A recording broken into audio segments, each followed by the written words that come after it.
Hey everyone, this is Amanda from She Attack News, and I'm here at New York Comic Con. And right now I'm with Alan Wilson of Tripwire Interactive. You guys might know him as male voice number 2 from Killing Floor. How are you doing today, Alan? Good, if a little tired. It's been a long week. It's been a long week? Well, I mean, everybody, I think, is a little tired. It's Sunday of Comic Con, so Yep. It's pretty awful. So how's the how's the booth going? Oh, it's been phenomenal. I mean, we weren't sure. It's the first time we've done Comic Con as Tripwire, and we weren't sure, given the nature of the beast, if it was going to be really, if people were going to have a real interest in the games. And we kind of thought we'd do a presentation about every 30 minutes and hope we'd kind of fill it up. We've cut that to about every 15 to 20 minutes, and we've been full since the get-go on Thursday, whatever day it was. Yeah. And it's just been mayhem. I mean, superb, but wow. So did you guys do demo time like this at Gamescom? No, right? This is the first time you're doing. This is the first time anywhere in the world anyone gets to see gameplay demo. To see live gameplay. No, Gamescom and places like that, we just did demos to press. That's all we've done so far. So this is the first one for the public. Nice, nice. So you guys also have a tablet app coming out called Calamity. Why don't you tell me a little bit about that? Yeah, I mean, you know what we're like. We kind of like to explore different technologies and different avenues, and just generally screw around with ideas. And what we did was, about a couple of years back, the guys who did Dwarfs for us years ago, they said, "Hey, we've got this tech, and we could do something really cool with Killing Floor." We went, "Okay, whatever." And they said, "Let's do a Killing Floor RTS." And we went about 3 weeks down that. Went, "No, this is going to be too hard." And they said, "Oh, how about a kind of top-down isometric shooter type thing?" We went, "Okay, show us." And we kind of pushed the ideas around for about a year, I think it was. And then we got to, that's right, then the Ouya came along. Yeah, you remember that? That did so well. Yeah, let's not talk about that. That little box that raised 8.2 million, was it, on Kickstarter? And they said, "Hey, we want Killing Floor on the Ouya." And we're going, "Well, you're not going to get, PC version of Killing Floor onto, it's not happening." But we ended up we suddenly thought, "Oh, wait a minute, this top-down shooter thing we've been tooling around with." So we ended up doing a 4-player couch version of Killing Floor, top-down perspective. And actually, we realized it's a great fun game. The Ouya, as you say, it was a platform that probably before its time. Yeah. We can have that. That's a whole set of other debates. But we did that last year, and this year we started looking at it again and thought, we could expand this. And now we're just doing it for. It's actually somewhere. What are we in October? Yeah. Yeah. You can tell it's been a long week. I can't remember what month it is. Probably somewhere next month we'll be pushing out a tablet version. Okay. So that'll be on iOS, on Android and Windows tablets. Oh, nice. So it'll be the full spectrum. I think I don't know if you got a chance to try it on the booth. I got to try it for a little bit. It seemed pretty sweet. It was really weird playing it on a tablet. Yep. Like, I'm not a big fan of shooters off of PC. Like, I've tried to play the only non-PC shooter I ever really played was Unreal Tournament for the PS2. Right. And I think the reason I liked that was just because my brother thought it was interesting too. So it was more of social gameplay than actual gameplay. But since I've started playing Left 4 Dead and Killing Floor on PCs, whenever I try to play them on any other shooter on a different outlet, it just feels weird because I don't have a mouse and a keyboard, and it's icky. Yeah, this is it. I mean, I'm a hardened PC gamer, but I mean, one of the things we didn't want to do was confuse people by trying to do the first-person thing on the tablet, and people are going, "Wait, is this Killing Floor 2 that's coming? It's coming on tablet?" And we're going, "No, look, it's a completely different take on Killing Floor. It's got all the PC assets." I do like the game. The controls felt, fairly comfortable. Mm-hmm. I don't know how much I'd play it, just because I'm not really a mobile gamer. Because if I play a mobile game, I'm probably sitting in my room playing it for hours and hours and hours. Or I'm playing something like Tetris, where I'm just taking on the bus and playing it for a couple minutes, and I get off my bus stop and I turn off the game. Yeah, that's where we want to go with this. It's partially just trying things out. It's partially see if we can pick a different audience, new audience, people who haven't played before. So it's very much targeted at tablet gamers. That's why we've been iterating around things like the controls a lot over the last few weeks to find something that we feel comfortable with. So, question: is the price point going to be like around like the 15 mark? We'll probably do it at a premium price. We haven't, to be honest, we haven't actually decided on the final price. Okay. Yeah, I mean, so 10, 15 bucks probably. We'll see. All right. So in the same price range as Killing Floor has been known for, being sort of not too expensive. Yeah, exactly. So with Killing Floor 2, which is coming out in 2015 sometime in the future. Yes, that's somewhere in that 12-month span. Yeah, somewhere in that 12-month span. Yep. So the demo looked really good. Thank you. It was really interesting to see like people sprinting and the dynamic lighting work in like actual real time. Yep. So I was gonna ask some questions about some of the perks that we haven't seen some stuff about you can ask. yet. So is there anything that, so a lot of people have been asking me about like the different spec options, because I talked a lot about the ones that you talked about at PAX, about how, you know, Sharp Support Specialist has like the ammo backpack for themselves. Oh, yeah, okay. Or, you know, they can drop the ammo for a teammate. Yep. And for the demo that we saw over at the booth, you got to see the night vision spec and the professional reload for the commando class. Yep. Is there any perk specs that you can talk about for any of the known classes? So that would be sharpshooter, gunslinger, and I think the only other known class is berserker. Like officially talked about known. The straight answer is no, because I've been talking about support and commando so much for the last 4 days, I can't remember anything else. I can reel off the whole set of commando because I've done that every day, every, all right, so every 20 minutes. We can talk about commando. So like, since it's a spec, it's night vision or... Yeah, I mean, the way the whole point with the skills thing is that we don't want to get into, this is not trying to convert Killing Floor into some big RPG gibberish. No. This is about, we want you guys, we felt we, to some extent, prescribed how you played the game in the first game, which was okay, but we want to improve on that.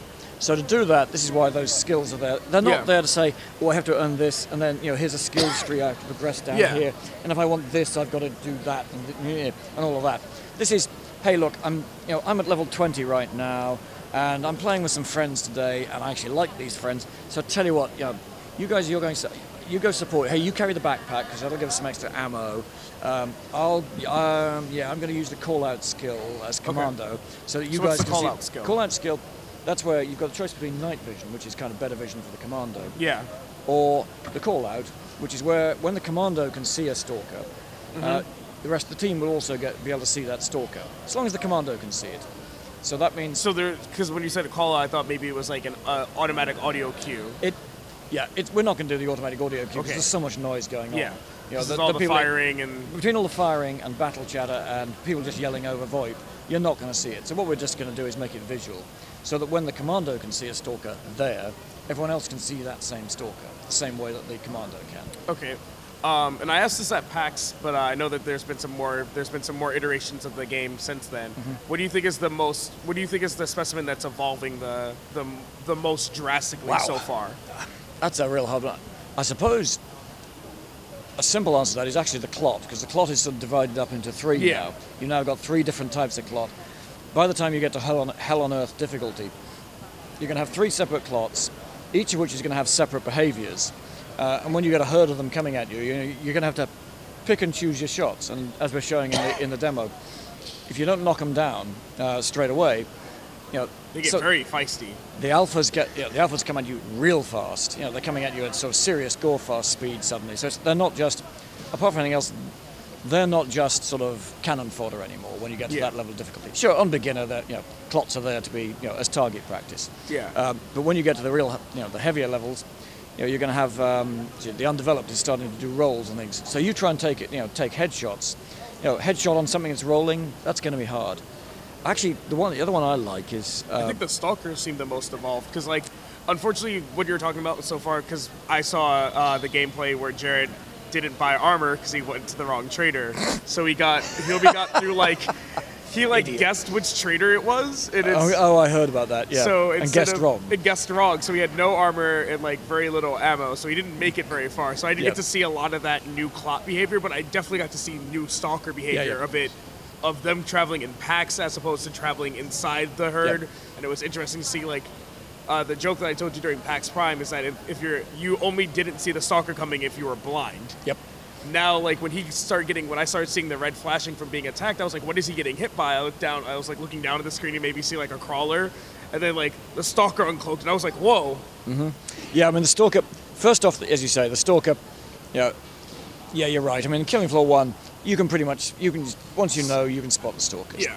The point is that they really are going to be hard to spot if you're not properly equipped. Secondly, yeah, they're doing a whole bunch of new moves. You're going to see. The copper wire looked really good. Yeah. Which, when you see it in the Meet the Zeds thing, it kind of looks a little. It just looks very flashy for still animation. But to see those same moves in the Meet the Zeds video in the actual gameplay, it actually looked fluid as opposed to like, oh, this just looks cool for a demo. Yeah, this is it. I mean, even as a commando, as you see him coming, if you can take him out far enough out, that's fine. But as soon as they're going to start throwing in all these moves and jumps and leaps, knocking off headshots is going to be very, very hard. It's going to take some serious skill. So this was going to be the next question, which is a lot of people consider sharpshooter to be sort of like the sharpshooter and demo to be kind of the easy man classes. Demo, you just blow up stuff, you just hurl grenades until it works, and then sharpshooter, everything is candy picking. Because if you're a good level 6 sharpshooter, everything is pretty much one headshot done. So is this one of the ways that you guys are retooling the classes without directly working within the perks? Yeah, to some extent. I mean, we were trying to look at some of the things that, as you say, a sharpshooter, whatever level you play on in the current Killing Floor, heads aren't moving that far. Yeah. So picking off headshots isn't that hard. Yeah. Now, that was why you're going to see a lot of different movement. You're going to see, even when, for example, a Gorefast is charging you, he's no longer charging you with his head, like this. I mean, at least the Gorefast used to bob and weave. That was the one. That was the only thing that made Gorefast difficult. And one is that they would start trying to juke you on harder difficulties. Yeah, but you're also going to see. I mean, other behaviours you're going to see as you get onto the harder difficulties is more, I was going to say, intelligent AI behaviour. I'm not sure Zeds are intelligent, but you're going to see attempts by things like crawlers to drop a couple grenades, deal with the splash damage later. At least you can run away and try and figure things out. You really can't. Jared had no exit strategy once he got cornered. Yeah, once you if you get yourself completely cornered, I mean, I did it in about the last demo I was running about an hour ago, where I was backing off from one herd, and I thought my rear was clear. Turned around and realised there was a couple of clots or something behind me. Dropped them, turned to face the rest, and 2 husks came around the corner. Now that's not in the old game. That's so-so kind of problem. Yeah. But once they close in now, again on the harder difficulty levels, they've got a flamethrower attack. And that will eat armor in seconds. So you cannot afford to get yourself cornered. Yeah, I do like seeing the husks have better melee, because before just boring, that just wind up was not a lot. So to kind of cut this short so that you can eat and I can take a nap. And you can edit. And we can talk about editing. What do you think what is the best part of working Comic-Con? I think it's just been the fans and watching what's going on. It's actually been, because there's a ton more cosplay and stuff going on here than there is at GDC. Yeah. And it is so much fun to watch, frankly. I mean, some of the cosplay is brilliant, some of it less so, but all of it is just so much fun. And you see people, I mean, they're so into it. And it's really nice to be at Comic-Con with people doing all that. And I think we've had about 4 or 5 Mr. Fosters through the demo. Mr. Foster and DJ Scully, the 2 most popular characters. Yeah. Yep. Did you guys expect that? No. We had no reason to expect it. I mean, any of the playable characters we've thrown in, they're all just guesses. Yeah. I mean, they're going, it's artists going, oh, how about this? Let's stick a guy in with a gas mask and a suit. And everyone went, yeah, okay, someone concepts him up, and hey presto, Mr. Foster turns out to be probably the single most popular playable character we ever did. Okay, so he'll be up front and centre for the next one. And he's on the side of the booth, as you saw. Yeah. Well, thanks a lot. It's a pleasure. Always a pleasure. All right, I guess I'll see you maybe at East. Who knows? I have no idea what's next. Now you get to eat your sandwich. You're so excited. You're Hey, this is Alan Wilson from Tripwire Interactive for SheAttack.com.